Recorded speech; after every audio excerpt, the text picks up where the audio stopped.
Selamat malam kepada seluruh peserta yang telah hadir pada acara malam hari ini. Selamat datang pada acara sosial media marketing webinar dengan tema optimasi sosial media untuk meningkatkan penjualan UMKM. UMKM merupakan salah satu pilar penting perekonomian nasional. UMKM di Indonesia mencapai 64,19 juta yang didominasi oleh usaha mikro dan kecil sebesar 99,92%.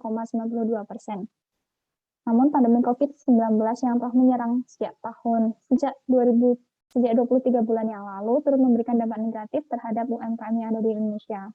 Perlu adanya penanganan khusus untuk memperbaiki dan meningkatkan usaha para pelaku UMKM, salah satunya dengan mengoptimalkan sosial media yang ada saat ini. Tidak hanya berperan sebagai media untuk berinteraksi yang tidak terbatas ruang, namun juga dapat dimanfaatkan oleh para pelaku usaha untuk meningkatkan volume usaha. Oleh karena itu, mari kita masuk pada acara inti, acara sosial media marketing webinar. Pada malam hari ini yang akan diisi oleh pembicara kita yaitu Ibu Sri Cahyaning Umi Salama. Beliau merupakan founder dari Salama Meat Shop dan Barbecue Box Official sejak tahun 2020. Untuk mengikuti acara pada malam hari ini, kami mohon kepada peserta untuk kondusif dan sesi tanya jawab akan dilakukan setelah acara inti selesai.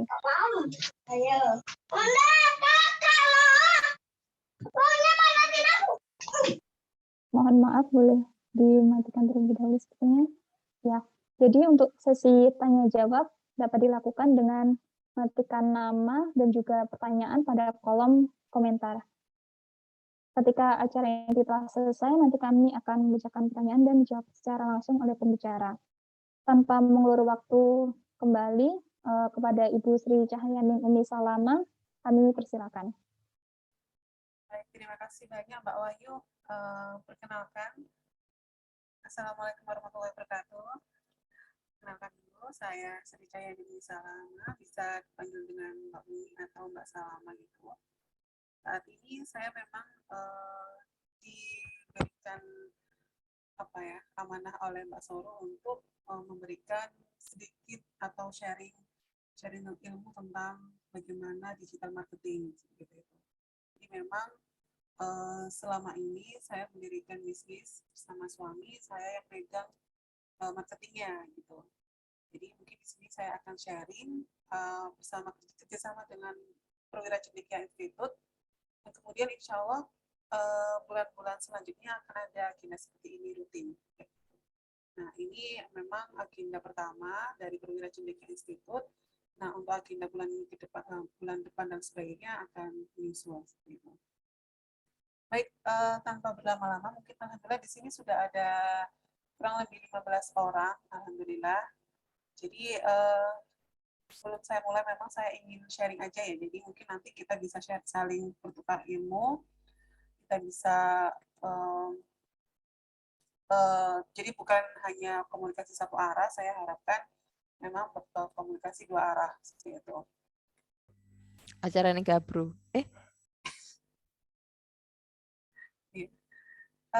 Baik, saya share screen ya.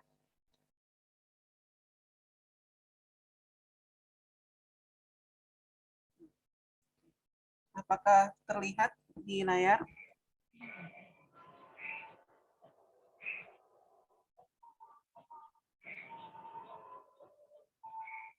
Sudah terlihat ya?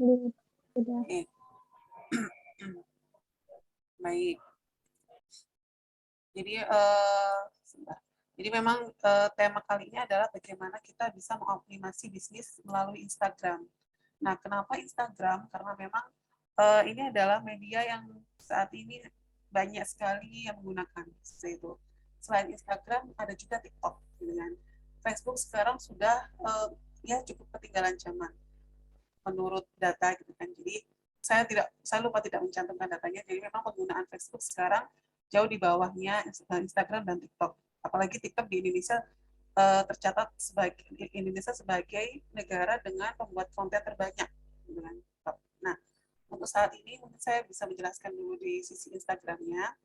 Jadi apa saja sih yang bisa kita explore dan apa saja yang bisa kita gunakan menggunakan Instagram untuk meningkatkan omset kita. Jadi memang seringkali menjadi permasalahan bagi UMKM adalah saat ini di masa pandemi itu adalah omset yang turun. Otomatis kalau omset turun itu, apalagi dengan margin profitnya tadi itu sama gitu kan, otomatis kan juga semakin turun juga gitu. Akhirnya banyak yang gulung tikar dan sebagainya. Nah, bisnis yang bertahan selama pandemi ini adalah bisnis-bisnis yang memang basisnya online. Mereka-mereka yang awalnya menawarkan dine-in atau misalnya restoran yang menawarkan yang biasanya serve dine-in sekarang menawarkan online delivery order kayak gitu. Jadi otomatis mereka mau nggak mau harus menguasai dari sisi online-nya. Nah, dalamnya itu adalah Instagram. Nah, bagaimana sih mengoptimasi ini Instagram? Yang pertama itu adalah kita harus mengoptimasi identitas brand kita. Jadi misalkan kalau saya kasusnya adalah, contohnya adalah BBQ Box ya, BBQ Box. Kalau teman-teman sekalian searching di Instagram, BBQ Box memang followernya tidak terlalu banyak dibandingkan dengan mereka-mereka yang bisnisnya sudah misalkan puluhan ribu follower dan sebagainya. Nah, namun demikian, jumlah follower sekarang itu bukan berarti semakin banyak follower semakin bagus bisnis itu. Itu sudah apa ya, tidak relevan apa gitu. Jadi apalagi mereka yang biasanya followernya banyak itu gara-gara endorse artis kayak gitu. Nah, sekarang itu lebih ke engagement. Nah, bagaimana kita bisa membangun komunikasi dengan customer kita melalui Instagram itu. Maka yang pertama kali kita lakukan adalah mengoptimalkan username dan bio. Kemudian gunakan profil foto IG yang menarik, kemudian ikuti akun IG yang lainnya. Yang 1, 2, 3, 4, 5 ini memang harus harus kita perhatikan lebih detail gitu. Ikuti akun IG yang lain dalam industri yang sama, kemudian mempertahankan konsistensi publikasi konten gitu kan. Apalagi kadang kita IG itu tidak hanya sekedar kita foto upload upload produk kita di Instagram kemudian atau story, tidak hanya sekedar itu. Jadi ada seninya di dalam itu. Jadi ada seni bagaimana kita bisa membuat konten yang bagus, bagaimana kita bisa membuat orang tuh betah berlama-lama scrolling IG kita. Itu yang kita butuhkan. Nah, kemudian jangan lupa juga untuk menentukan tujuan pembuatan akun IG itu.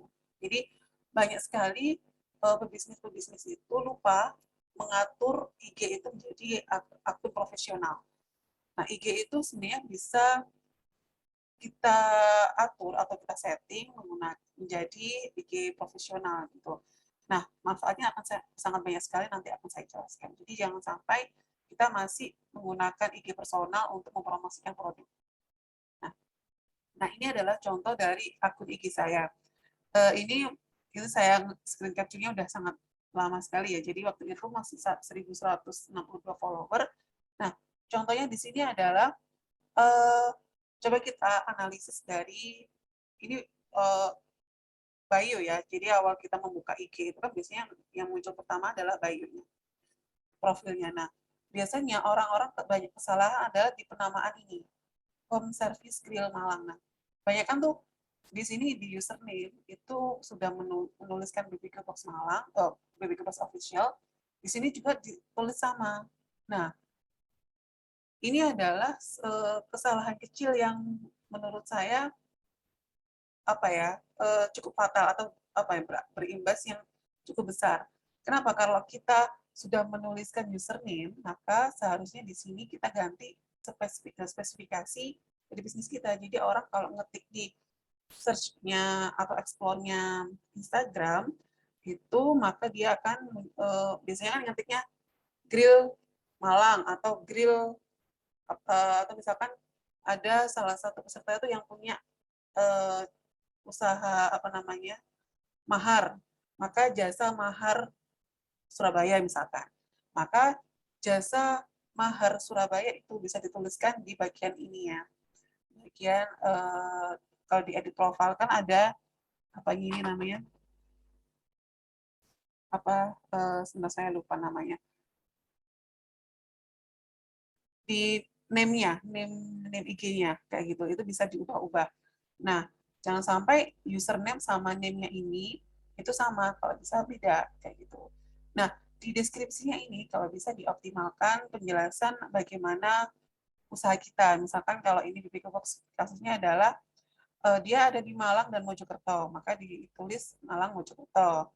Nah, ini produk kita halal, bisa delivery order dan ada garansi kualitas. Nah, kalau bisa itu deskripsi yang ada di bio ini itu singkat, padat, dan jelas. Jadi orang itu nggak nggak bingung membacanya. Kadang ada yang menuliskan di deskripsinya itu terlalu panjang, menggunakan kalimat yang terlalu panjang. Nah, itu orang akan ogah untuk melihat gitu. Nah, kemudian fitur yang lain adalah di sini ada website. Jadi ada order Linktree BBQ ID ini kalau bisa kita menggunakan apa ya, link cepat untuk masuk ke website ke WA. Nah, itu akan mempermudah orang untuk melakukan order gitu kan. Jadi itu semakin memberikan nilai tambah juga. Orang tidak perlu repot-repot copy paste nomor WA kita gitu kan, di copy paste kayak gitu, tinggal klik aja langsung bisa tertuju di WA kita. Nah, itu akan jauh lebih bagus gitu. Nah, yang kedua adalah jangan lupa untuk membuat agenda. Yang pertama adalah tentukan tema konten, kemudian membuat kontennya ada guideline-nya, kemudian engagement guideline, seperti engagement itu seperti apa ya? Salah satunya adalah membalas pesan dan komentar. Jadi sekarang itu kalau di Instagram, semakin engagement kita itu semakin tinggi, maka di bagian explore itu akan semakin teratas gitu. Jadi akan muncul di bagian atas kalau engagement kita bagus. Jadi jangan sampai kalau ada orang yang misalkan ngetak kita ya di story-nya mereka karena merasa puas dengan pelayanan kita, akhirnya mereka ngetak. Nah, jangan lupa untuk nge-repost. Nah, itu juga termasuk salah satu engagement. Merepost story mereka, kemudian membalas komentar, membalas DM. Nah, itu berpengaruh terhadap algoritma Instagram. Gitu. Manfaatkan juga IG story-nya. Nah, kerjasama dengan influencer. Kenapa kerjasama dengan influencer saya taruh di paling akhir? Karena ternyata sekarang itu influencer itu tidak terlalu diminati sebenarnya. Mengapa demikian? Karena memang masyarakat sekarang tuh lebih suka komentar dari orang yang mereka kenal. Misalkan gini, dibandingkan dengan influencer ya. Jadi influencer sekarang mungkin karena terlalu banyak endorse yang masuk ke mereka, jadi testimoni atau kata-kata yang mereka keluarkan tuh kayak by template gitu loh. Jadi masyarakat sekarang tuh kayak, aduh saya males deh, dia apa-apa dibilang enak, apa-apa dibilang bagus, apa-apa dibilang terbaik kayak gitu, wajib coba dan sebagainya. Itu kan seperti template banget. Nah, sekarang tuh sudah banyak yang mereka lebih suka testimoni dari orang-orang terdekat atau orang-orang yang jadi word of mouth, jadi mulut baik, dari mulut ke mulut kayak gitu. Itu lebih banyak diminati. Nah, itu bisa muncul dari engagement itu tadi. Gitu. Nah, still to the allotted time. Jadi perhatikan waktu upload konten. Nah, upload konten itu kita punya masing-masing itu punya waktu sendiri-sendiri. Kalau dulu mungkin ada jam-jamnya ya, jam sekian, jam makan siang. Misalkan kita punya bisnis kuliner, maka upload kontennya itu waktu-waktu mendekat makan siang, antara jam 10 sampai jam 2 misalkan. Atau waktu bedtime, jadi waktu mau tidur mereka kita upload dan sebagainya. Nah, itu sebenarnya nggak tahu ya, Instagram tuh sekarang algoritmanya memang berubah-berubah. Jadi kita bisa menentukan waktu terbaik kita untuk upload adalah sesuai dengan Instagram kita sendiri. Jadi nanti akan saya tunjukkan bagaimana melihat, oh ternyata waktu terbaik saya itu adalah jam sekian sampai jam sekian. Kayak gitu. Jadi kalau sudah menemukan pola jam untuk mengupload postingan, maka kita harus konsisten di situ. Kayak gitu. Nah, give your full attention. Jadi gunakan visual yang konsisten. Jadi attention kita harus kita benar-benar curahkan di gaya visual. Orang tuh kalau melihat Instagram kita acak-acakan sama yang rapi itu kan beda, gitu kan.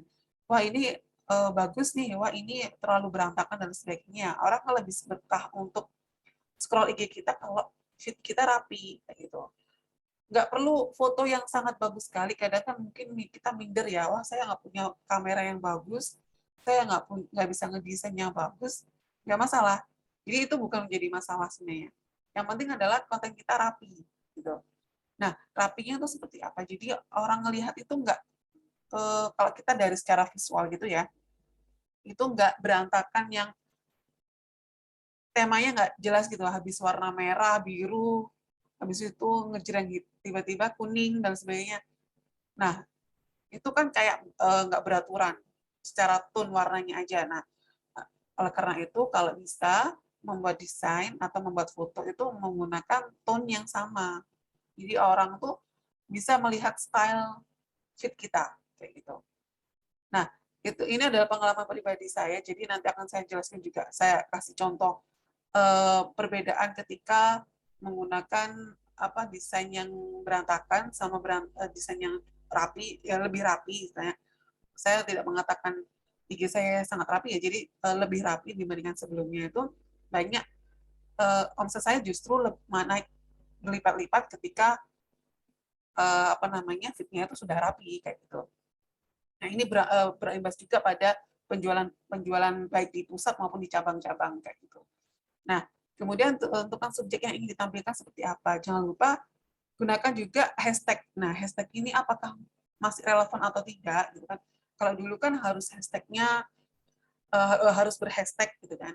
Nah sekarang itu kalau bisa hashtag itu masih bisa digunakan karena orang masih suka mencari produk di Instagram itu melalui hashtag ya. Hanya saja lebih baik hashtag itu semakin diperluas. Gitu.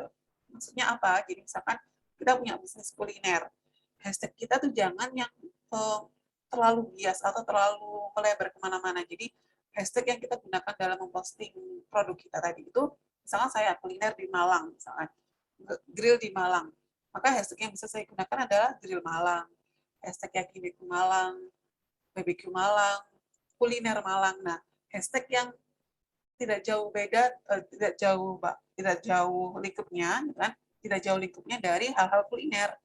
Jangan sampai kita bisnis kuliner tiba-tiba pakai hashtag yang rada alay. Dulu pernah saya ada pegawai saya suruh megang bentar bagian Instagramnya, karena dia mengikuti mengikuti akun-akun yang sedikit alay, jadi hashtagnya itu juga rada-rada meleset dari apa yang saya harapkan gitu. Jadi misalkan dia menggunakan hashtag like for like, itu kan sebenarnya bukan sesuai yang kita harapkan. Jadi tidak ada engagement di sana gitu. Orang nge-like karena memang hashtagnya kayak gitu tadi, bukan nge-like yang karena mereka benar-benar ingin mencari grill di Malang kayak gitu. Jadi sasarannya itu udah sangat jauh berbeda gitu. Nah, kemudian kenali identitas follower juga. Jadi kalau bisa saran dari saya mohon sekali jangan pernah membeli follower. Karena sekarang tuh banyak sekali jasa jual beli follower. Mengapa? Mungkin gini, kalau kita bisa jual beli follower kan efeknya mungkin menurut kita karena gampang meningkatkan jumlah follower gitu kan. Biar follower saya langsung meningkat drastis dari 1.000 tiba-tiba jadi langsung 30.000. Nah, dengan membayar sekian rupiah akan menambah sekian puluh ribu follower. Nah, itu nanti akan berimbas pada penjualan kita. Kita merasa loh followerku banyak, tapi penjualanku kok nggak banyak. Nah, itu karena salah satunya karena tadi itu follower yang kita beli itu adalah akun-akun palsu atau robot atau apa kan yang nggak jelas kayak gitu. Jadi kalau bisa itu adalah follower kita adalah orang-orang akun-akun yang organik istilahnya gitu. Jadi mereka yang beneran milik orang gitu kan, milik pribadi kayak gitu, benar-benar nge-follow kita, bukan robot atau bahkan akun luar negeri yang tiba-tiba nge-follow kita. gitu. Itu akan sangat disayangkan sekali nanti. Kalau kita mau bikin promote IG itu akan salah sasaran kayak gitu. Eman-eman kalau bahasa Jawanya. Nah, kemudian selanjutnya adalah jangan lupa untuk berpikir kreatif. Jadi memang kita bisa nyari ide kreatif itu inspirasinya dari banyak hal gitu kan. Kalau misalkan kita mau ngedesain terus buntu atau mau bikin copywriting tentang konten kita, itu harus cari cari inspirasi, entah lihat dari kompetitor kita atau nyari-nyari di Google bagaimana copywriting tentang bisnis kita kayak gitu. Jadi harus benar-benar kreatif di situ, sekreatif mungkin. Terus kemudian selalu gunakan caption pada postingan. Jadi kalau bisa, kalau kita mau ngeposting foto produk kita, jangan sampai itu kosongan. Nah, fungsinya adalah memang caption itu adalah menjelaskan gambar kita, produk kita. Nah, nanti kalau bisa sekarang itu kita belajar tentang yang namanya soft selling. Jadi caption tuh jangan yang ayo dibeli dong kayak gitu. Jadi bagaimana orang tuh membaca caption itu nggak sadar kalau sebenarnya kita lagi promosi kayak gitu. Nah, caption yang menarik dan soft selling itu sekarang sedang sedang efektif kayak gitu. Sangat efektif untuk digunakan kayak gitu. Nah, ini adalah salah satu contoh dari postingan IG dari bisnis saya. Jadi memang di sini konsepnya adalah jadi kalau bikin postingan gitu ya, kalau bisa itu ada rasionya. Jadi rasio 2:1. Entah kalian misalkan mau bikin rasionya 2 itu adalah, kan satu Instagram itu kan satu baris itu ada 3 gitu kan. Ada 3 postingan, maka 2 postingan hiburan, 1 postingan jualan. Atau dibalik, 1 postingan hiburan, 2 postingan jualan. Biar orang tuh nggak monoton melihat kita postingan jualan terus gitu. Jadi kalau misalkan bikin meme kayak gini. Kalau yang ini yang pertama ini kan ada meme-nya Vincenzo dulu waktu itu lagi ngehits Vincenzo. Jadi tim kita membuat ya udah kita bikin meme dari Vincenzo ini aja. Habis itu kita jualan, tetap jualan. Masih foto. Nah, foto jualan itu nggak harus foto produk ya. Jadi ada foto testimoni atau price list, video video masak dan sebagainya. Nah, video gambar hiburan, misalkan di sini ada pengumuman kalau kita tutup informasi operasional, atau ini waktu memperingati Hari Kartini. Nah, itu termasuk hiburan. Kayak gitu. Jadi jangan melulu posting tentang produk yang kita jual, tapi informasi-informasi yang lain itu juga bisa kita masukkan. Biar orang itu nggak bosen, nggak penat, nggak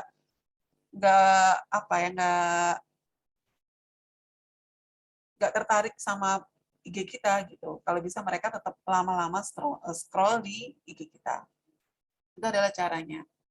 Nah, coba dibandingkan dulu, ini adalah postingan saya yang belum rapi, gitu kan. Ini awal-awal bisnis, awal-awal dibuka, gitu kan, awal dibukanya Baby Ke Box, itu desainnya itu kayak nggak jelas gitu. Jadi kayak kalau makanan itu kan biasanya tone yang dipakai itu adalah merah, kuning, merah, kuning, hitam, putih gitu kan. Nah, ini saya menggunakan coklat. Nah, itu warna yang memang nggak cocok sekali untuk berjualan makanan kayak gitu. Nah, kemudian saya ini adalah postingan yang sudah cukup rapi. Jadi sedikit lebih enak dilihat di mata gitu kan. Nah, ini juga sama. Nah, ini masih proses belajar. Jadi proses belajar ini sudah cukup bagus. Nah, ini yang dulu kita masih belum tahu apa-apa, kita menggunakan, jadi kita desain itu menggunakan Canva, tidak masalah mau menggunakan apapun, karena saya dulu nggak bisa ngedesain Photoshop dan sebagainya, Corel juga hanya terbatas, jadi saya menggunakan Canva. Ya udah pakai Canva ala kadarnya. Nah, waktu itu saya belum tahu bagaimana mengoptimalkan fitur-fitur yang ada di Canva. Jadi ya udahlah saya kasih tempel logo udah kayak gitu. Padahal Canva itu mereka udah punya template sendiri yang itu sangat bagus. Yang kita tinggal mengikuti dan disesuaikan dengan produk kita gitu. Nah, ini adalah hasil pencarian di Explore. Jadi kalau mau mencari ngegrill di Malang karena saya waktu itu rajin ngeposting tiap hari, jadi muncul di Explore-nya paling atas karena paling sering dan engagement-nya paling tinggi. Gitu. Jadi yang ini adalah punya kita yang lain itu punya bisnis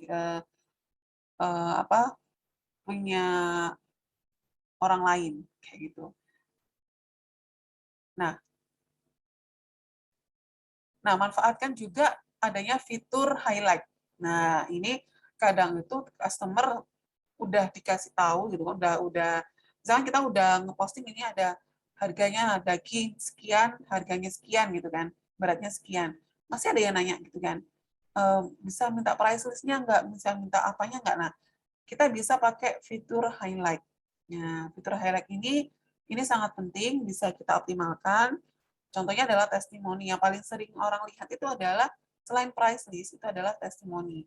Bener nggak sih ini bisnis ini atau si penjual ini tuh bisa dipercaya nggak gitu, rasanya gimana. Nah, itu testimoni, jangan-jangan waktu testimoni, dia ngelihat testimoni, ternyata ada temennya atau kenalannya yang juga pernah makan di sini. Gitu kan.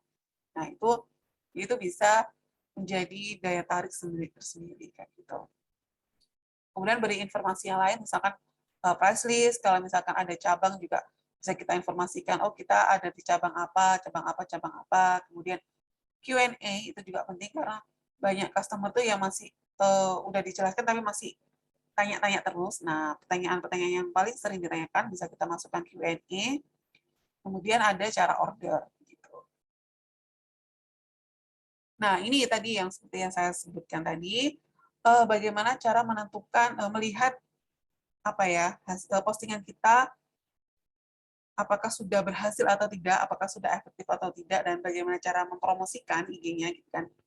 Jadi kita kalau sudah beralih ke akun IG profesional, jadi pastikan IG kita adalah sudah akun IG profesional, bukan yang bukan yang biasa gitu kan. Kalau yang biasa kan buat user pribadi. Nah, itu bisa kita lihat dari view insight ini. Kalau kita klik view insight, nah nanti akan muncul misalkan yang like ada 25 orang. Yang ini kalau ini kan bisa, nah ternyata ada 93 orang itu yang mengirim ke temannya atau ke akun Instagram yang lain. Jadi postingan ini itu sudah dikirimkan oleh orang ke orang lain itu sebanyak 93 kali dan sudah 56 kali disimpan. Jadi ketika melihat ini mereka langsung ngesimpan itu gitu. Nah, bukan kendala ya, apa ya? Resiko dari kita jualan online itu adalah mereka memang jangan pernah berharap kalau kita sekali posting langsung ada yang beli. Itu jangan. Jadi mereka tuh gini, mereka biasanya nyimpen dulu. Oh, ini bisa buat nanti kapan-kapan. Nah, kapan-kapannya itu yang kita nggak tahu. Nah, maka dari itu jangan capek-capek untuk terus mengupdate Instagram kita karena mereka habis ngesimpen gini ya, habis ngesimpen. Terus ketika mereka nge-scroll, oh ya saya ada acara ulang tahun mau makan grill misalkan. Oh ya dulu pernah ngesimpen. Terus waktu melihat IG ternyata udah lama nggak aktif. Nah, mereka akan mengira bahwa kita udah nggak jualan lagi. Gitu. Terakhir ngeposting tanggal sekian, nggak ada story, nggak ada apa, istilahnya nggak ada kehidupan di Instagramnya. Mereka akan berpikir kalau kita udah nggak jualan lagi. Kayak gitu. Nah, itu bahayanya. Potensial customer tadi itu malah menjauh. Kayak gitu. Nah, kemudian ada profil fisiknya sekian, berarti orang yang ketika melihat IG postingan ini, dia yang mengunjungi profil kita itu sudah sebanyak 166 orang. Gitu. Jadi di luar dari follower kita ya, mereka ini adalah yang profil visit itu biasanya orang-orang yang di luar follower kita atau follower kita yang memang ngeklik, tapi biasanya jarang sekali. Nah, itu orang-orang yang mereka mengunjungi profil kita, kemudian orang-orang yang website clicks itu adalah orang-orang yang ngeklik website kita. Ingat tadi kalau website itu bisa dilinkkan ke WA. Jadi ada link WA. Nah, ini yang ada WA yang ada linknya itu adalah WA bisnis. Jadi kalau kita memang mau berbisnis ya semua akun Instagram kita, WA kita itu semua dipindahkan menjadi akun bisnis. Kalau bisa gitu kan. Kalau handphonenya belum, misalkan handphone saya terkendala Mbak, lemot kalau dibikin ada WA bisnis gitu kan. Ya mungkin WA pribadinya kita bisa kita pakai WA bisnis gitu. Jadi ya udah menggunakan seadanya. Banyak sekali manfaat di WA bisnis nanti. Jadi mungkin di sesi selanjutnya WA bisnis itu apa manfaatnya dan sebaiknya menggunakan auto respon. Jadi kita nggak perlu mengetik untuk membalas, mereka mengetik angka dan sebagainya udah langsung terjawab otomatis gitu kan, ada itunya, ada aplikasinya. Nanti akan saya jelaskan di kesempatan yang lain. Jadi kayak gitu. Kemudian get direction, kita kan bisa menuliskan alamat kita. Jadi mereka ada 4 orang ini dari sini, mereka yang langsung klik alamat kita.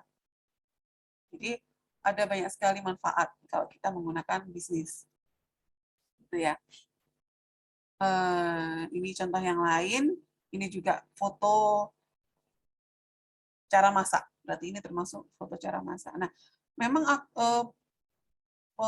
feed yang berhubungan dengan price list itu memang paling banyak orang yang nge-like dan banyak orang yang nge-simpan. Jadi jangan ragu untuk membagikan price list kalian kayak gitu.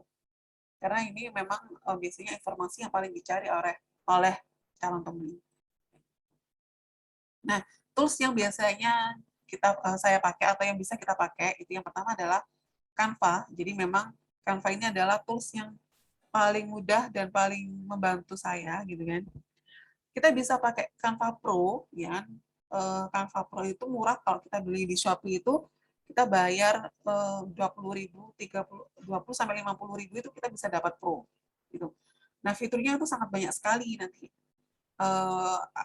Kayak misalkan font template atau elemen-elemen yang memang kalau kita biasanya pakai Canva yang gratisan itu nggak bisa dipakai, itu kita bisa menggunakannya. Jadi mereka Canva tuh udah, misalkan kita ngetik kata food gitu ya dalam template mereka akan muncul banyak sekali gitu. Nah, ESL ini saya sudah sangat jarang sekali pakai. Nah, manajemen analisis ini ada Hotsuite, Lighter.com, Icon Square itu juga kita bisa untuk menganalisis strategi kita, gitu kan, manajemennya terkait dengan manajemen.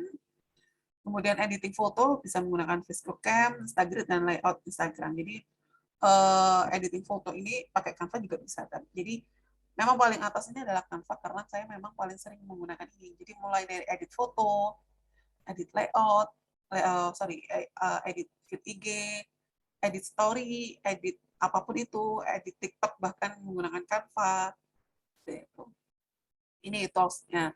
Apakah ada tools lain yang itu banyak sekali tools sebenarnya. Ada banyak sekali tools yang bisa kita gunakan di luar sana. Cuma di sini adalah yang mungkin saya gunakan, beberapa yang saya gunakan. Nah, some tips di sini. Jangan lupa untuk wajib ya 3-9 foto awal itu sangat penting. Jadi untuk menarik perhatian orang itu adalah 3-9 foto di awal atau paling terakhir kita upload. Orang-orang tuh biasanya kalau kita buka IG ya, buka IG penjual online itu, yang kita lihat biasanya kan foto paling atas. Karena menurut kita itu adalah, kalau misalkan kita mau beli baju gitu, biasanya posting yang paling atas adalah stok terakhir gitu kan biasanya. Nah, 3-9 foto awal itu adalah magnet, istilahnya gitu, magnet untuk calon customer. Apakah mereka mau melanjutkan sampai scroll ke bawah apa enggak. Jadi kalau bisa bikin feed atau fotonya itu yang atraksinya bagus. Gitu. Kemudian jangan lupa dalam bio yang menarik dan berguna, tadi sudah saya sampaikan juga. Dan ini, kalau bisa tokonya jangan digembok. Jadi ya banyak orang tuh yang mau beli baju biasanya, atau online shop yang yang baju-baju ya fashion, biasanya mereka kebiasaannya adalah menggembok akun IG-nya. Nah itu kalau saya bilang sih, wah orang ini belum siap jualan karena tokonya belum buka karena masih digembok, gitu kan, belum buka sama ownernya. Gitu kan. Nah kalau bisa jangan digembok, nggak usah khawatir kalau foto itu akan dicuri. Misalnya saya takut foto saya mahal-mahal malah saya bikin fotonya itu susah-susah malah dicuri gitu kan. Dicuri orang dan dibuat jualan di akunnya dia gitu. Nah, jangan takut. Nah, pesan saya adalah jangan lupa untuk memberikan watermark dalam foto kalian. Nah, watermarknya itu dalam foto yang tengah-tengah gitu. Jadi orang akan tahu, oh ini adalah foto si pemiliknya ini adalah si A, si B, si C. Kalau ada orang yang mencuri berarti pasti bakal ketahuan gitu kan. Oh dia mencuri dari foto dari si seller yang sana yang asli. Nah, kemudian cari follow interaksi, follow back, unfollow. Nah, ini adalah cara lama ya. Kalau misalkan kita mau cara lama dan apa ya, mau merepotkan diri kita sendiri. Ini adalah cara yang sangat konvensional, yaitu kita membuat search aja di apa itu, kemudian kita coba follow orang, interaksi, follow back dan unfollow. Jadi ini akan sangat repot sekali, tapi ya mungkin bisa dicoba. Tapi kalau apakah ini efektif atau tidak, saya rasa presentasinya akan sangat kecil. Gitu. Hindari spam dan komentar sembarangan. Nah, ini kita tuh kadang sering terganggu ya, kadang ada seller tuh yang nge-spam di komentar atau sembarangan gitu, semua di-spamin kayak gitu tuh malah kita tuh risih, membuat orang tuh yang seharusnya jadi potensial customer itu malah risih melihat kita, malah ilfil duluan gitu kan, jangan sampai seperti itu. Nah, post konten yang profesional dan buat audiens yang tertarik, hindari hard selling. Nah, hard selling itu seperti apa? Jadi kalau dulu kan hard selling, ayo kata-katanya kan apa? Ayo beli ini, dijamin nggak rugi kayak gitu. Nah, sekarang itu lagi ngetren ada yang namanya copywriting. Nah, copywritingnya ini apa ya? Bisa menarik orang itu, jadi dia awet membaca tulisan kita sampai terakhir tanpa sadar bahwa kita sebenarnya itu lagi jualan ke dia. Nah, itu adalah soft selling. Maka kalau bisa itu kita menggunakan soft selling. Kalau hard selling itu terlalu terlalu apa ya? Sekarang udah jarang sekali menggunakan hard selling ya. Sangat membosankan kalau menggunakan hard selling kayak gitu.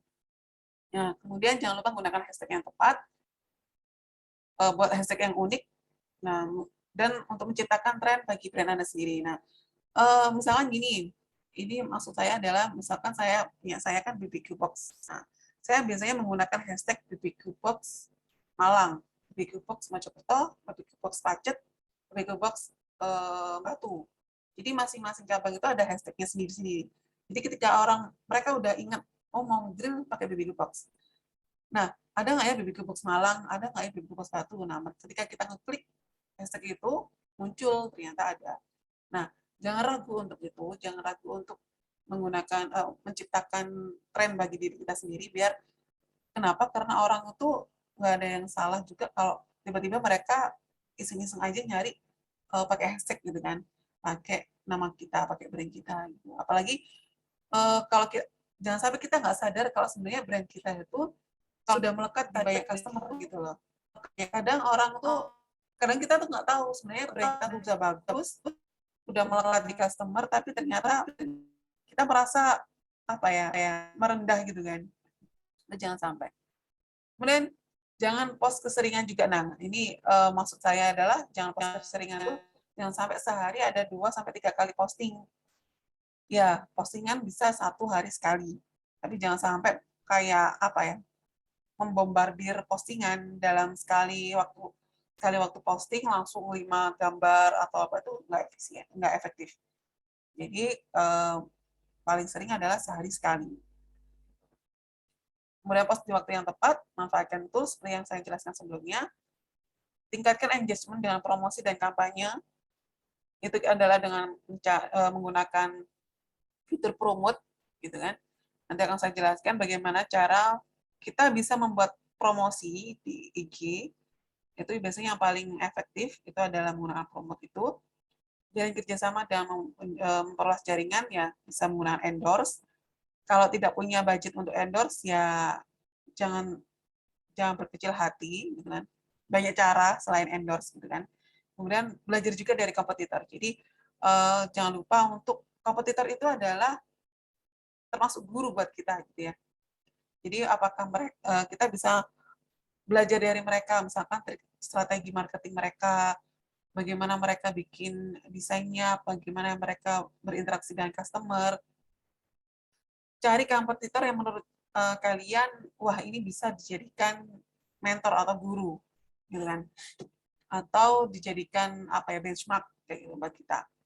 Ya udah, misalkan ada usaha mahar, kita nyari kompetitor, ada perusahaan mahar A, dia ternyata customer-nya udah banyak sekali, gitu kan? Pelanggannya udah banyak sekali.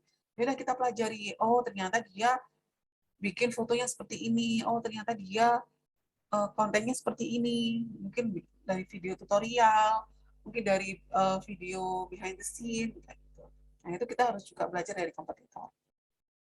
Nah, thank you untuk yang ini. Kemudian selanjutnya, sebelumnya ada pertanyaan dari teman-teman mungkin.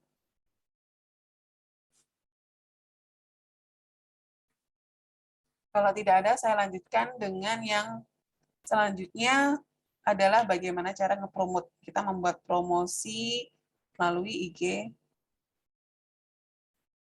bisnis. Bentar. Buat IG.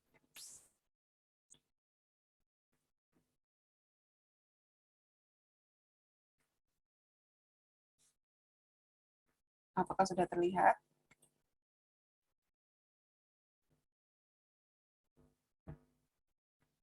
Saya rasa sudah terlihat ya.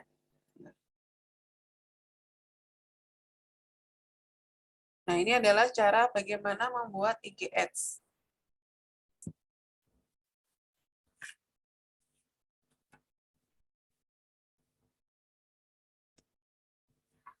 Buat teman-teman yang sebelumnya belum pernah,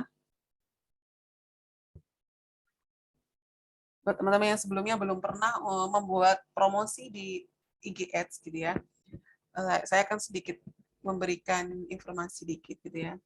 Jadi ini biasanya saya gunakan untuk ngepromosi kalau memang dirasa penjualannya lagi turun. Gitu. Karena memang tidak harus selalu naik terus kan, kadang ada ketika kita omset kita udah mulai kelihatan menurun dan wah ini tanda-tanda penjualan nggak terlalu banyak, maka saya biasanya jurus jitunya adalah membuat IG Ads. Nah, yang pertama adalah jangan lupa membuat halaman di Facebook. Jadi, nah ini tips buat dari saya, kalau bisa kita tuh membuat Facebook khusus untuk bisnis kita. Jadi, misalkan Desika Wooden gitu ya, membuat Facebook Desika Wooden itu. Nah, khusus untuk bisnis kita, pisahkan dari Facebook pribadi gitu. Nah, kenapa nanti? Karena memang akan dihubungkan ke Instagram, akan terintegrasi dengan Instagram kayak gitu. Nah, selanjutnya adalah membuat halaman. Di sini kalau ini saya buka dari PC ya. Saya membuat ini karena saya membuka dari PC, maka di Facebook itu ada yang namanya kita membuat halaman. Kayak kita membuat grup, bukan grup apa ya? Base page base kayak gitu. Jadi kita membuat halaman dulu. Nah, ini contohnya. Saya udah menggunakan untuk bisnis-bisnis saya, misalkan Baby Box cabang Batu, Salaman Shop Pusat, Baby Box Pusat, ini ada yang cabang Malang. Jadi semua terintegrasi dalam satu akun. Nah, ini sebenarnya saya juga kurang bagus juga ya, seharusnya satu cabang itu satu Facebook, cuma karena ini saya sendiri yang mengurusi, bukan saya, maksudnya saya kan mengajari ke admin saya juga nanti biar enak, jadi halaman saya jadikan satu semua dalam satu akun kayak gitu. Tapi di Facebook ini saya menggunakan akunnya Baby Box Official kayak gitu. Nah, setelah kita membuat halaman, gitu kan, membuat sesuai dengan nama bisnis kita, kalau bisa disamakan biar kita nggak bingung. Selanjutnya adalah kita menghubungkannya ke IG kita. Nah, setelah kita membuat halaman tadi, kita masuk ke IG ya. Nah, di sini ada page-nya. Page-nya itu kalau kita ngeklik itu akan muncul, jadi gini, kalau bisa pakai handphone itu paling mudah.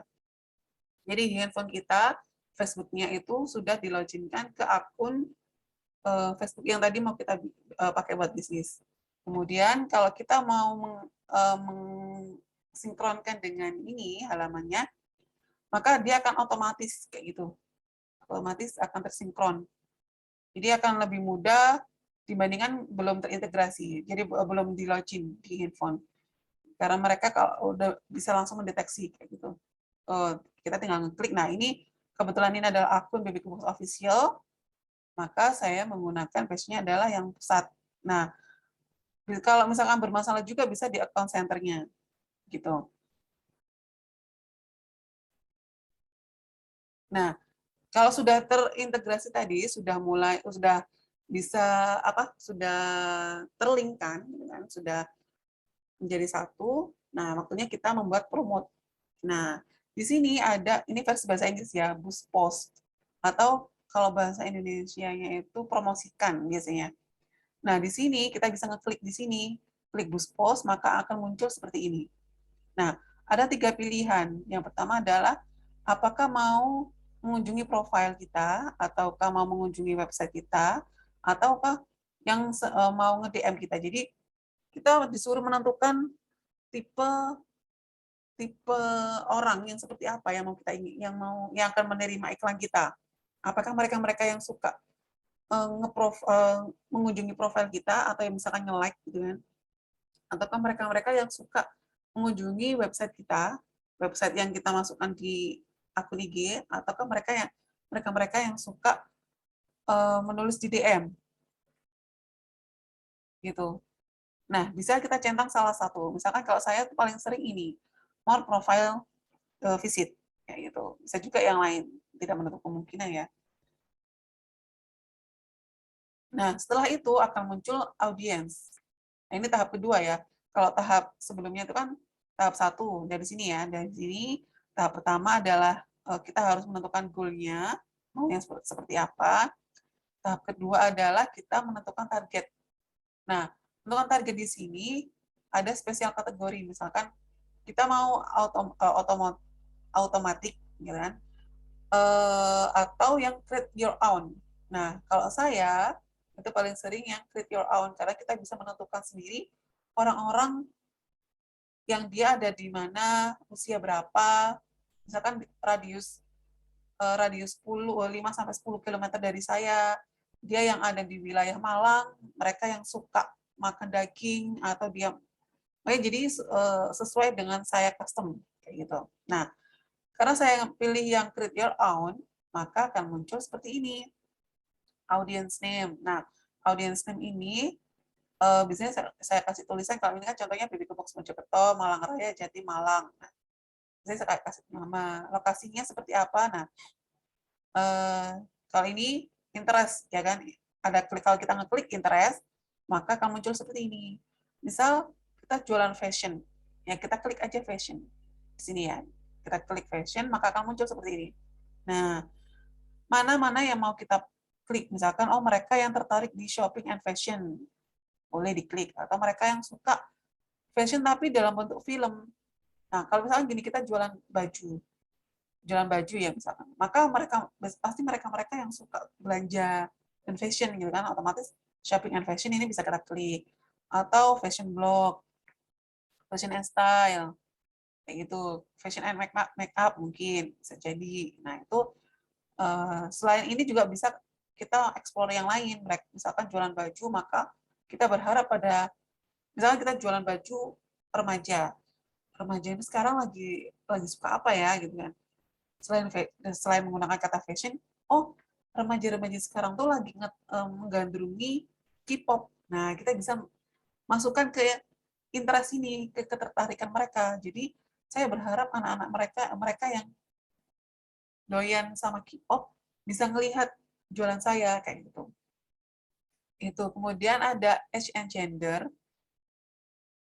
Nah, age and gender ini kita bisa bikin rentan usianya berapa, 21 sampai 65, maksimal 65 di sini ya. Maksimal 65. Ini minimal tuh 18, cuma ada peraturan baru kemarin saya nyoba IGS itu minimal usianya 21, jadi nggak bisa kalau kita nggak 21. Nah, radiusnya, lokasinya mungkin karena usaha saya kan lokal, jadi hanya misalkan cabang Malang otomatis hanya menjual di area Malang saja. maka radiusnya dari lokasi kita itu bisa diatur 5 sampai 30 maksimal. 30 km. Jadi orang-orang yang ada di radius 5 km dan pokoknya sesuai settingan kita, itu akan menerima iklan kita. Kayak gitu. Nah, atau juga pakai regional. Nah, regional ini kita bisa menulis misalkan Malang atau Surabaya atau jadi bukan radius. Nah, ini cocok untuk kalau bisnisnya tingkat nasional. Itu bisa kita menggunakan regional, bukan lokal. Gitu. Nah, setelah kita setelah menentukan tadi ya, akan lanjut di tahap ketiga, yaitu budget and duration. Nah, budgetnya ini bisa kita sesuaikan sesuai dengan kemampuan kita. Paling murah itu adalah 20.000 per hari. Jadi budgetnya ini adalah dihitung per harian. Jadi ini ada paling murah itu adalah 20.000, paling mahal bisa sampai jutaan. Nah, durasinya itu paling bentar itu adalah 1 hari. Nah, kalau 1 hari itu saya rasa kurang efektif. Jadi minimal tuh kita setting 2 hari. 2 hari kali 20.000, 40.000. Nanti ada pajak. Pajak biasanya 10%, jadi nanti 22.000. Sorry, 44.000. Gitu kan. Kalau untuk 2 hari 20.000. Nah, setelah kita menentukan budget dan durasi, selanjutnya kita bisa next ini. Nah, muncul ini pembayaran. Pembayarannya itu bisa menggunakan debit card, credit card, BNI, Mandiri, semuanya ini. Nah, semua ini ada biaya adminnya sayangnya. Nah, mereka ini sebenarnya terintegrasi ke Bank Permata. Jadi kita transfer itu nanti akan diarahkan ke Bank Permata. Nah, jumlah di sini, ini kan 300.000 itu mereka otomatis. Jadi sebenarnya kita bisa setting, kita edit. Jadi karena tadi di sini 44.000, maka kita tulis 44.000. Advance, nah kalau udah advance, maka nanti akan muncul seperti ini. Nah, kalau sudah muncul seperti ini, kita lengkapi kolom-kolom ini, muncullah tagihan. Nah, tagihan di sini, nah ini saya tutup ya, karena memang ini adalah akun nomor rekening yang terintegrasi dengan Facebook kita. Jadi ketika kita membayar menggunakan bank, mobile banking, nanti yang muncul adalah Facebook nama kita. Jadi misalkan Facebook BBQ Box, maka tagihannya itu adalah untuk Facebook BBQ Box. Kayak gitu. Jadi jangan kaget nanti kalau tiba-tiba kok bayarnya bukan ke nama PT apa, tapi ke Facebook. Kita bayarnya ke Facebook. Ingat karena kita tadi memang antara Instagram dengan Facebook itu terintegrasi. Jadi kita melakukan pembayarannya melalui Facebook. Setelah melakukan pembayaran selesai, nanti akan kembali ke ini. Nah, ini nanti akan muncul saldonya di sini. Kita cek dulu review ad-nya sebelum kita boost post. Tahap terakhir, tahap keempat itu adalah kita nge-review iklan kita, apakah sudah benar apa belum. Apakah sudah sesuai di sini audiensnya usianya 21 plus. Dia ada di jalan di sekitaran area sini radiusnya. Budgetnya adalah sekian. Nah, saldonya nanti kalau sudah melakukan pembayaran akan bertambah di sini. Sini akan bertambah. Kemudian kalau sudah sesuai tagihan baru kita bisa ngeklik yang boost post atau promosikan. Nah, udah tinggal menunggu iklan itu akan berjalan. Biasanya disuruh menunggu sekitar 2-3 jam apakah iklan kita diterima atau enggak. Jadi mereka setelah kita melakukan boost post ini, mereka akan melakukan review dulu, gitu kan? Review dulu, kemudian apakah diterima apa enggak iklannya. Kalau diterima langsung akan jalan, kalau ditolak saldonya akan balik, gitu ya. Jangan khawatir, saldo itu akan balik ke sini, ke available balance-nya ini. Saldo kita itu nggak akan hilang, akan tetap di sini. Gitu. Oke, sekian dulu untuk yang saya jelaskan. Mungkin pertanyaannya kita buka sesi pertanyaan saja. Kepada Mbak Wayu, saya kembalikan. Mungkin bisa dipandu untuk sesi tanya-jawab. Terima kasih. Terima kasih kepada Ibu Umi atas materi yang sangat menarik dan informatif, yaitu bagaimana mengoptimalkan sosial media, yaitu Instagram untuk meningkatkan penjualan usaha. Nah, selanjutnya yaitu sesi tanya jawab.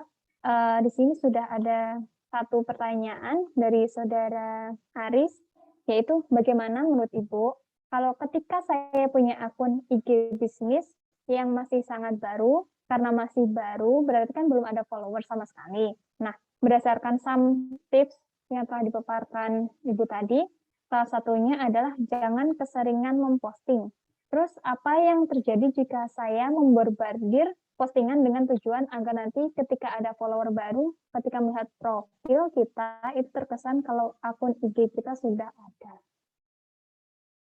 Sudah memiliki banyak postingan. Masih di mute. Terima kasih Mbak Wayu. Belum di mute, Mbak. Ya, terima kasih. Ini pertanyaan yang sangat bagus sekali dari Mas Aris. Memang apalagi kalau IG baru itu biasanya kan gini, sama IG itu kita diwajibkan memposting 9 foto baru. Nah, setelah pertama kali membuat IG bisnis itu ada kita disuruh upload apapun itu 9 foto baru. Nah, setelah oke lah, anggap aja 9 foto baru tadi itu sebagai permulaan. Nah, kalau bisa gini, kalau strategi saya kita kita simpen dulu foto-foto yang sudah ada tadi itu, foto-foto yang kita sudah punya tapi belum diupload, kita simpan dulu, kita istilahnya dicicil gitu loh, keluarnya nggak iprit kayak gitu. Jadi kalau bisa dibikin bagaimana itu satu hari sekali biar kita aktif. Nah, kalau belum ada follower sama sekali, gini, sebenarnya bisa, oke lah kita pakai cara konvensional ya, bisa mungkin ngepromosikan buat, ya paling enggak akun kita nge-follow akun bisnis kita. Kan kita punya IG pribadi, ya jangan sampai 0 lah gitu, paling enggak 1, 2. Kemudian, nah, bagaimana cara meningkatkan follower itu bisa sebenarnya dengan giveaway misalkan. Nah, giveaway dengan syarat mereka harus nge-follow akun kita kayak gitu. Jadi biar mereka itu nge-follow akun kita, nge-like foto kita, nah itu akan meningkatkan engagement gitu kan, meningkatkan engagement. Jadi orang-orang ketika melihat IG kita tuh nggak khawatir, oh ternyata ini beneran ada atau kok ini tuh real kayak gitu. Nah, meskipun followernya cuma 10 orang, itu yang penting kita harus menunjukkan bahwa toko kita itu amanah kayak gitu. Jangan sampai kita followernya udah ribuan, tapi ternyata itu semua robot semua, itu kan juga malah semakin berbahaya gitu kan. Jadi sekarang itu kita gampang kok melihat apakah follower kita yang ada di akun kita itu followernya asli apa bukan ya gitu kan. Tinggal kita buka followernya siapa, kemudian random aja ngeklik apakah dia akunnya palsu apa enggak, apakah dia dari orang luar atau bukan, itu kan biasanya nih orang ini beli nih kayak gitu. Nah, biasanya orang-orang yang beli kayak gini sebenarnya nggak masalah ya. Mungkin mereka ingin membangun brand itu agar terlihat semakin terpercaya karena banyak follower. Cuma masalahnya itu nggak organik. Orang-orang tuh, oh ini mikirnya pasti, ini dia beli, berarti nanti akan seudon sama kita kayak gitu. Nah, lebih baik followernya cuma 10 orang tapi terpercaya, nah nanti akan membangun sedikit demi sedikit gitu. Dulu saya waktu membangun IG saya juga pun IG saya tak suruh nge-follow IG bisnis saya, IG-nya suami saya suruh saya setting buat nge-follow, kemudian IG-nya saya punya nge-handle IG apa gitu saya follow, jadi ya nggak masalah 2-3 dulu nanti akan berkembang gitu. Nah, salah satunya contoh mungkin pakai giveaway, atau mungkin kalau ada budget berlebih bisa endorse gitu. Tapi endorse jangan asal endorse gitu kan. Banyak juga kasus endorse itu yang akhirnya boncos malah gitu kan. Nggak efektif sama nggak efisien. Itu sangat sayang sekali. Nah, kembali lagi ke pertanyaannya Mas Aris. Jadi ya boleh sebenarnya. Nah, kalau gini, kalau kita mau membombardir postingan gitu ya, kalau bisa tuh foto postingan-postingan itu alihkan ke dalam story. Nah, kalau membombardir story itu nggak masalah gitu. Jadi foto-foto yang seharusnya mau disetting di feed gitu, itu kalau bisa ritmenya tetap sehari sekali, sehari sekali, sehari sekali. Jangan sehari langsung 5, sehari langsung 10 kayak gitu. Apalagi, nah itu bisa disimpan, bisa atau juga dibikin di story-nya, dibikin di story, kemudian dimasukkan ke highlight. Itu nggak masalah. Itu menurut saya solusi yang lebih baik kayak gitu. Nah, kalau membombardir itu mungkin memang apa ya, nanti takutnya adalah gini, kita sudah ngeposting banyak, tapi ternyata nggak semua foto itu nggak ada yang ngeliat gitu loh. Jadi lebih baik satu foto ada orang lihat, foto yang lain mungkin orang lain yang tiba-tiba lewat ngeliat kayak gitu kan. Nah, itu akan lebih lebih bagus kayak gitu. Sebenarnya gini, orang sekarang itu customer sekarang melihat apakah kita sudah punya banyak postingan atau enggak itu eh, atau melihat IG kita hidup apa enggak itu dilihat dari story-nya. Jadi kalau banyak sekali seller-seller itu mungkin mereka udah kehabisan apa ya ide untuk posting feed ya, tapi jangan sampai story itu kosong. Ini adalah tips saya. Jadi kalau bisa tuh story itu jangan sampai kita apa ya kosong atau nggak ada story sama sekali. Apapun itu entah nge-repost dari mana atau apa. Karena kenapa kalau feed kan itu kita bisa 2 hari sekali ngeposting gitu kan. Nah masalahnya kalau feed itu kan bisa kita tiap hari tiap apapun gitu kan. Jadi oh dia masih aktif dalam durasi 24 jam terakhir dia lagi aktif kayak gitu. Berarti toko ini dalam 24 jam terakhir dia masih jualan kayak gitu.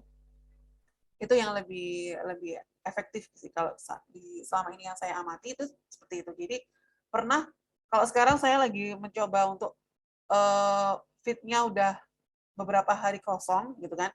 Apakah berpengaruh ke penjualan saya apa enggak? Tapi story tetap jalan. Nah, itu ternyata orang-orang tuh lebih sering masih lebih suka melihat story-nya. Jadi, nah, mereka lebih untuk masalah postingan itu mereka kadang tuh masih melihat postingan saya yang lama-lama gitu. Postingan bulan lalu atau seminggu yang lalu, bulan lalu, beberapa bulan yang lalu kayak gitu, itu masih malah melihatnya dari postingan yang itu. Tapi kalau story-nya mereka biasanya melihat oh karena IG saya ini story-nya masih aktif gitu kan.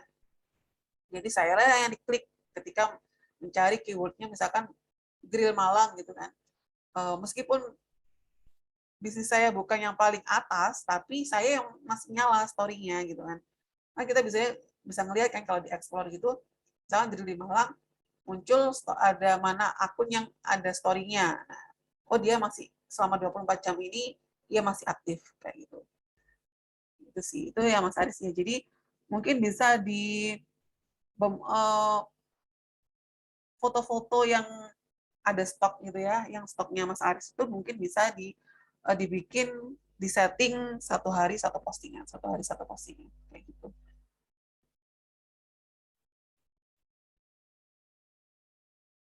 Oke, sudah Mbak Wahyu?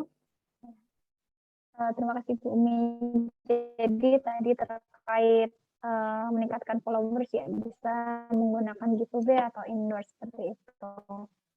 Oke, selanjutnya ada pertanyaan dari Rizky Afrina, yaitu sejauh menggunakan IG Ads, bagaimana manfaat yang dirasakan terhadap bisnis kita Bu? Itu pertanyaan dari Rizky Afrina. Silakan Bu Umi. Iya, baik. Terima kasih Mbak Wahyu. Jadi, makasih Kak Fiski ya. Jadi, sejauh ini menggunakan IGS bagaimana manfaat yang dirasakan. Ya, banyak sekali manfaatnya. Jadi, yang pertama pastinya meningkatkan omset. Gitu. Jadi, semakin banyak orang yang mengenal produk kita. Ya, yang kedua.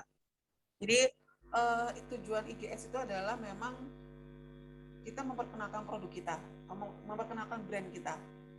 Jadi, inilah seninya ya dalam berjualan online itu. Kalau kita kadang tuh gini merasa saya tuh udah ngeposting banyak, udah endorse sana sini, tapi kok belum ada yang jualan ya. Nah itu biasanya berjualan online tuh kadang kita nggak sabaran. Begitu juga sama IG Ads. Kita tujuannya tuh memang online tuh nggak harus langsung closing gitu kan. Kita harus sabar karena mereka itu biasanya customer adalah oh ya udah saya save dulu, nanti belinya kapan-kapan ketika saya udah punya uang misalkan, ketika atau ada event yang pas gitu kan mau beli. Nah, dari iklan ini tadi berarti kan semakin memperluas jaringan orang-orang yang apa ya yang bisa melihat produk kita gitu kan.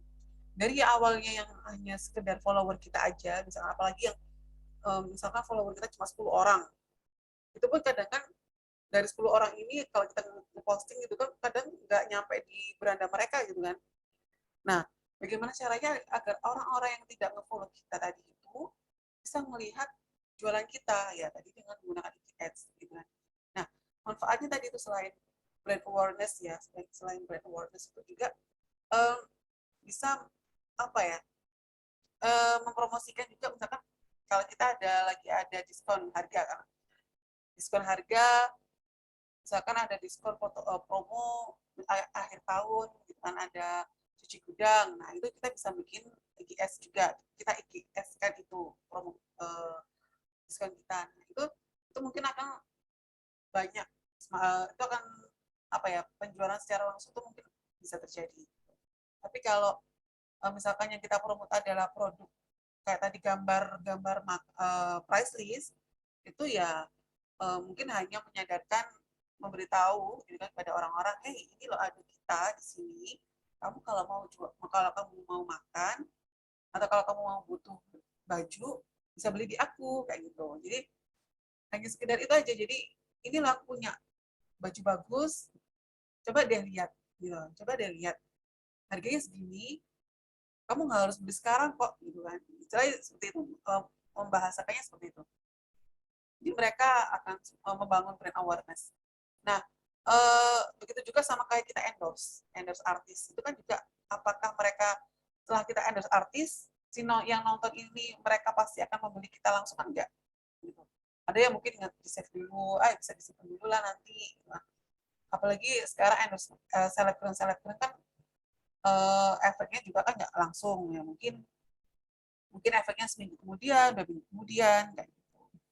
Jadi selama ini manfaat yang saya rasakan seperti itu. Nah, itu akan membuat bisnis kita grow.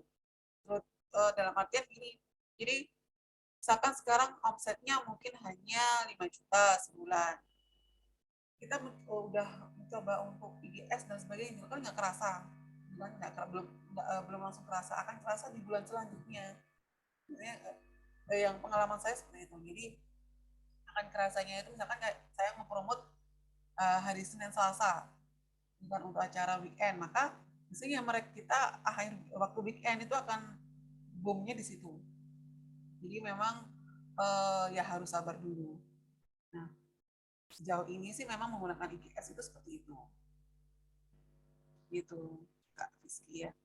Jadi memang harus sabar kalau bisnis online itu beda dengan kalau kita membuka tenan gitu kan. Orang ngelihat bisa langsung beli. Kalau kita bicara online, orang lihat tanya-tanya dulu, kalau harganya cocok ya, kalau nggak cocok gitu kan. Kalau harga cocok baru beli. Nah, gitu. Itu sih kalau untuk dari saya. Gitu Mbak Wahyu. Terima kasih Bu. Nah, jadi untuk terkait dengan manfaat IGS itu tadi seperti menaikkan omset ya dan juga sebagai brand awareness. Nah, selanjutnya ada pertanyaan dari Desi Kurnia Rahmadani, yaitu terkait waktu postingan. Jadi sebelumnya kan sudah disampaikan juga terkait dengan waktu postingan. Jam berapa saja waktu yang tepat untuk memposting menurut Mbak Umi? Gitu. Nah, silakan. Ya, terima kasih Mbak Wahyu. Jadi Mbak Desi ya, jadi ini Mbak, secara general ya, saya mau membagikan secara general aja. Kalau mau ngeposting gitu,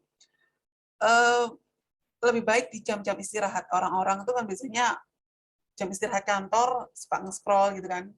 Waktu jam, berarti kalau istirahat makan siang itu antara ya biasanya jam 11 sampai jam 2 gitu kan. Jadi ngepostingnya antara jam itu. Nah, atau waktu sore pulang ke jam kerja. Nah, jam kerja biasanya jam berapa? Berarti jam 4 sampai jam 5 misalkan, atau waktu jam tidur. Jadi ngepostingnya jangan ngeposting waktu pagi jam 7 ngeposting itu bakalan kurang efektif. Jadi kalau bisa itu siang hari, pokoknya jam-jam orang lagi istirahat secara general ya. Kalau belum tahu polanya, dibikin pola kayak itu tadi. Jadi sekitar jam 11 sampai jam 2 atau jam 4 sampai jam 6, atau lagi misalkan waktu jam tidur jam 8 sampai jam 10 gitu. Jadi sekarang tuh muncul di beranda seringnya itu apa sih yang postingan terakhir atau di status ya, di story ya. Kalau di story paling atas kalau kita nge-follow, apalagi yang follower kita kan misalnya yang paling sering kita lihat dan yang paling terakhir upload. Jadi secara general itu. Nah, ada sebenarnya ada alat analisa, saya lupa namanya. Ada aplikasi, saya lupa, nanti saya share di grup ya. Itu bisa kita melihat jam-jam berapa aja kita bisa ngeposting, tema-tema apa yang bisa kita gunakan untuk membuat konten, biar kita nggak kehabisan ide. Kemudian itu ada alat analisanya, saya lupa namanya. Apa ya namanya? Ya nanti ada, jadi dia memang menganalisa akun kita. Jadi akun kita secara pribadi. Oh ternyata mereka tuh sering mengunjungi kita itu jam sekian sampai jam sekian. Itu ada, saya lupa. Nanti saya share di grup. Nah, tapi secara general tadi itu ya Mbak Desi ya. Jadi memang kebanyakan jangan ngeposting jam 7 sampai jam 9 tuh jangan. Itu terlalu pagi dan jarang ada orang yang lihat IG. Kayak gitu. Jadi kalau bisa ya jam-jam orang yang lagi senggang bisa buka IG kayak gitu. Apalagi TikTok juga mungkin kan sekarang tuh banyak konten kreator yang memang mereka jualan di IG ya, di TikTok, apalagi ada TikTok Shop. Nah itu TikTok sekarang nggak hanya melulu soal drama atau joget-joget atau apa, sekarang tuh udah banyak yang jualan. Nah ini kalau TikTok itu lebih ke soft selling. Jadi memang eh, apa video-videonya banyak yang menampilkan behind the scene. Nah itu lebih ke soft selling. Nah, mungkin nanti bisa ada sesi sendiri TikTok apa berjualan di TikTok kayak gitu. Itu Mbak Desi. Ya, terima kasih Bu Umi. Jadi terkait dengan waktu postingan tuh paling bagusnya itu waktu jam-jam istirahat gitu ya. Iya. Selanjutnya ada dari Aris kembali yang tanya terkait untuk mengoptimalkan akun IG. Itu kan postingannya harus kreatif dan tidak monoton. Nah, dalam menulis caption, seperti apa sih pola kata yang disukai kebanyakan oleh customer gitu, dan supaya tidak terkesan alay gitu Bu. Silakan. Oke, terima kasih Mbak Ayu. Jadi, ya Mas Aris, sebentar. Jadi kalau misalnya gini, kita harus kreatif ya. Kadang itu ide kita tuh kadang mentok. Nah, kita mau bikin konten seperti apa, itu ada yang mentok. Enggak itu. Sebentar. Ini saya kasih.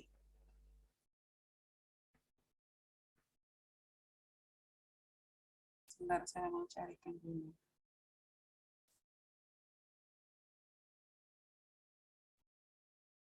Jadi ada website yang kita tuh bisa membuat apa aja yang kita bisa gunakan. Nah, ini Unword the Republic.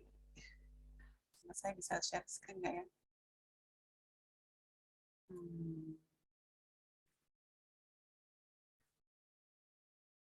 Apakah kelihatan, Mbak? Belum. Oh, belum ya? Kelihatan nggak, Mbak? Sudah ya? Jadi ini itu namanya ini Unword the Public. Nanti Mas Aris coba klik di Google ya. Ada www.unwordthepublic. Nah, ini saya coba masukkan, ini kayak model mind map. Mind map konten kita bisa apa aja ya ide konten yang bisa kita yang bisa kita pakai untuk membuat konten.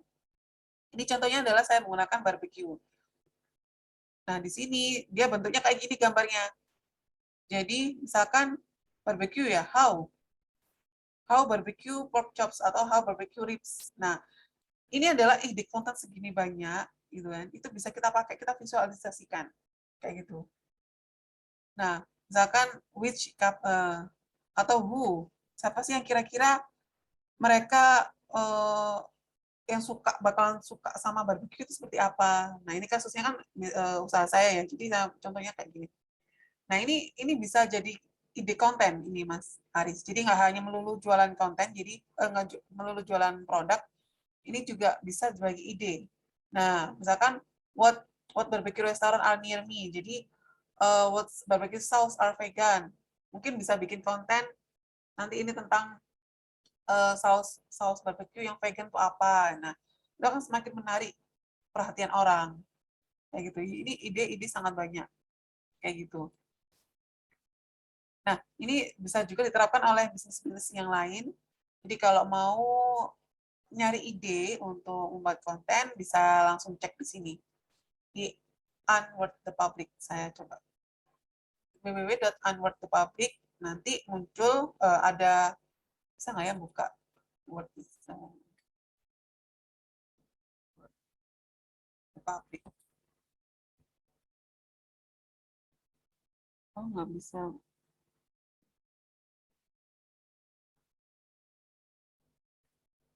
Coba cek di itu ya, kolom chat itu linknya saya taruh di kolom chat. Unwordthepublic.com itu adalah website yang biasanya saya coba untuk mencari apa ide untuk postingan. Nah, untuk caption itu memang kita harus gini, survei dulu. Survei tentang captionnya. Apakah memang jangan sampai gini, jangan sampai caption kita tuh monoton. Jadi belajar copywriting tipis-tipis lah kayak gitu. Jadi kalau bisa misalkan konten akhir minggu, gitu kan, akhir pekan, gitu kan, weekend. Bisa menggunakan selipin dengan ide akhir minggu kan biasanya kita kencan. Nah, kencan atau pergi jalan-jalan sama keluarga kemana, ada ide nggak ya mereka? Jadi kita bisa bikin tulisan gini, ada ide untuk apa weekend. Nah, kalau belum ada ide, ini coba nih BBQ box. Kalian pernah nggak ngegrill di rumah? Nah, selama ini ngegrill kan di resto. Nah, coba nih ngegrill di rumah, gimana rasanya, beda apa enggak? Nah, ada itu enggak pengalamannya pasti akan berbeda. Nah, kita kita coba persuasi mereka tapi secara halus gitu. Nah, kayak tadi itu kalau misalkan grill di rumah kan biasanya orang-orang kan ngegrill di resto udah biasa. Coba deh ngegrill di rumah kayak gimana rasanya. Jadi jangan ayo segera beli. Nah, ayo segera beli itu mungkin bisa ditaruh paling akhir, di paling bawah. Itu. Itu caranya. Jadi jangan ujuk-ujuk langsung ayo segera order buruan. Nah, itu kan maksudnya apa? Order apa yang diorder? Kenapa aku harus mengorder kalian kayak gitu? Itu. Itu sih untuk copywriting mungkin lebih sering itu sih baca-baca ya, baca-baca di kompetitor. Kalau males mikir, kalau saya tuh kalau udah capek mikir, bikin apa captionnya, ya udah saya tinggal nyoba kompetitor, apa lihat dari teman-teman sesama bisnis yang bergerak di bidang yang sama, saya coba lihat IG-nya mereka, captionnya kayak gimana, ya udahlah saya ATM aja, amati tiru modifikasi gitu. Kadang kita kan otak juga kan berpikirnya juga itu ada batasnya. Jadi jangan ragu untuk ya udah deh lihat kompetitor atau lihat lawan kita gitu kan. Apa mereka juga sebenarnya guru buat kita gitu. Jadi oh mereka captionnya seperti ini. Oh saya ternyata kurang, mungkin bisa menambahkan ini, bisa menambahkan ini kayak gitu.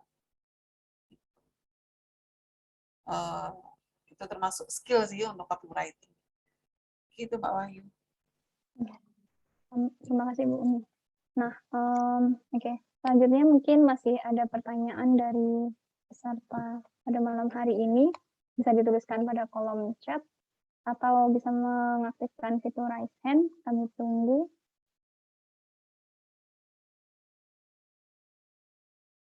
Lima, 4, 3, 2, 1. Oke. Tidak ada yang ingin bertanya kembali?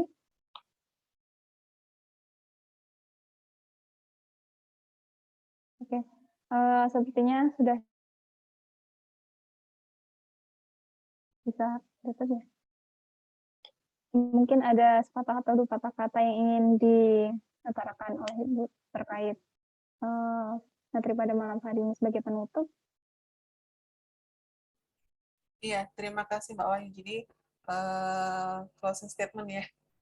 Jadi kita sebagai sesama pejuang bisnis online, itu mau online maupun offline, selama pandemi ini semoga kita bisa survive gitu kan. Banyak bisnis yang gulung tikar dan semoga kita malah di pandemi ini kita bisa meraup berkah dan malah memberikan banyak manfaat untuk yang lain gitu. Dan terus semangat juga untuk para pejuang UMKM. Saya berharap kita bisa bangkit bersama melawan COVID ini dan bisnis kita semakin bisa berkembang, semakin bisa growth, dan semoga ilmu yang saya berikan yang sedikit ini, sangat sedikit ya dibandingkan para ahli yang lain itu, saya hanya sharing saja, semoga bermanfaat untuk teman-teman. Terima kasih, Mbak Wahyu. Baik, terima kasih Ibu Umi. Oke, untuk menutup acara malam hari ini, sebelum ditutup, sebelumnya kami ucapkan terima kasih kepada Ibu Umi sebagai pembicara dan juga seluruh peserta yang telah mengikuti acara pada malam hari ini. Mohon maaf jika selama acara berlangsung terdapat suatu kesalahan atau ketidaknyamanan bagi peserta. Kami pamit dan sampai jumpa pada kegiatan selanjutnya. Terima kasih. Wassalamualaikum warahmatullahi wabarakatuh. Waalaikumsalam warahmatullahi wabarakatuh. Terima kasih, Mbak Wahyu. Terima kasih juga, Ibu.